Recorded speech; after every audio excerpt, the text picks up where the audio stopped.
Greetings, traveler. Often, as game designers and as participants in the games industry, we hear about these legendary creators, and we always wonder what would it be like to talk to them? What would it be like to pick their brain about their history, their skills working on the legendary games, what motivates them, what skills they have developed to move forward, and so on. So, being in Tokyo and working here has the amazing benefit of having access from time to time to some of these amazing and legendary game creators. And I want to share some of the lessons I learned by talking to them and seeing their work. Today, I want to talk about following a lecture from Kono-san, legendary director of the Clock Tower game, and also being able to talk to him a little bit after the seminar and get to hear his thoughts on these topics. So my name is Xanthos. I've been working in the games industry for over 13 years now, and personally this has been a topic that always was in my mind when thinking of big famous games. I would think that well, if there is a world famous coffee barista, then surely he knows how to make good coffee. If there is a world famous painter, then surely he knows how to make a very good painting. So logic follows that a legendary game creator or game director definitely knows how to do it right in that sense. So he would know how to think about ideas, how to organize them, and how to make them reality in the best and most efficient way possible. So I was extremely lucky to be able to attend this seminar by Kono-san, who was talking about his history and how he came to be a game director and how he started his career as a game director, even though initially, of course, he wasn't working as one.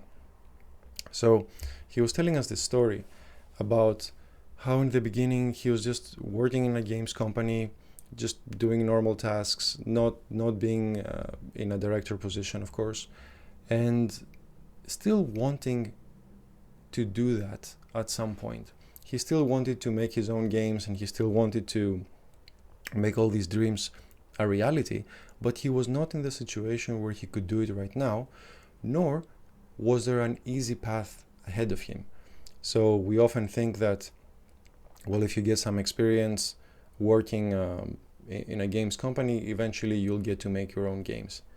That is actually not true.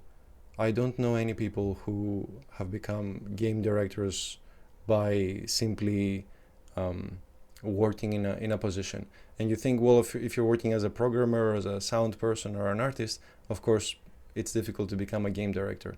But specifically for game designers, 99.9% of game designers I know simply haven't had the opportunity to become game directors, and their career evolves around level design or parameters or design of abilities or combat systems and so on, but never getting to the role of the director.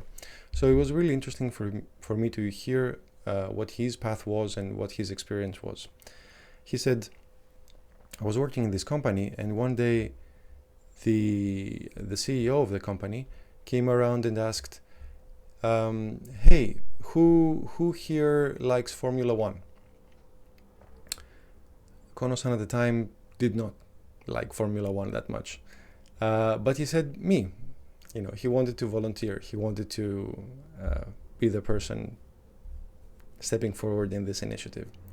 So the CEO said, great, make a game about Formula One. So this is quick to say, and it probably only took a few seconds in real life. But this is a huge leap from doing whatever he was doing in his daily tasks to stepping forward in this role. The challenge is immense here, not only because there's a very different gap in skill set between a normal game designer or just a normal team member in a game development team, but also having to make something that you basically know nothing about.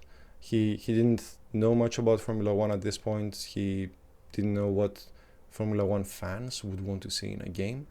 But regardless, he wanted this opportunity so much that he mentioned that he just jumped at it without a second thought. And that was extremely useful in developing the skill set to be able to perform in this role. So yes, perhaps Formula One is not the game of his dreams that he wanted to make, but it forced him to start thinking about how to make a game from A to Z, what components are necessary, what elements players want to see, and how to think basically outside of himself. So not just his own likes and what he wants to see in a game, but making a game for someone else. Making a game that even if you don't enjoy, somebody else is meant to enjoy. And doing this service to the other person rather than doing a service to yourself. So I thought that was incredibly brave of him to make this jump at that point. And as history would prove eventually, that skill set was critical for him to be comfortable enough and have enough know-how to be able one day to make the legendary the legendary Clock Tower game. So thinking about this story and thinking about back to my career and from the stories I've heard from all other game designers I meet, I don't know if many of us would say yes to this opportunity. So imagine you're just doing your job as a game designer and somebody says, hey, who likes Formula One? I happen to like it, but would everybody say yes to this question? And then if the CEO said, okay, so make a game about it, would everybody be comfortable with that prospect? I don't know the answer to that, but it's definitely interesting because it shows us that you can talk about something and you can think about it and you can want it, but there's nothing quite like doing it. So as Morpheus would say, there's a difference between knowing the path and walking the path. So by walking the path of game direction, you just develop all these skills in such a short time that even if it's not the game of your dreams, it's going to be extremely beneficial in the long run. And just having the opportunity to gather experience points in this super, super rare and vital skill to what we do was important enough to make his career basically what it is today. Anyway, I've met quite a few of these legendary creators here in Tokyo. I don't know if this topic is interesting for you, traveler, if this is something you want to know more about. If it is, please let me know and I'll do my best to bring more of these stories to you. Anyway, thank you for your time listening to these crazy stories, and as always, have fun.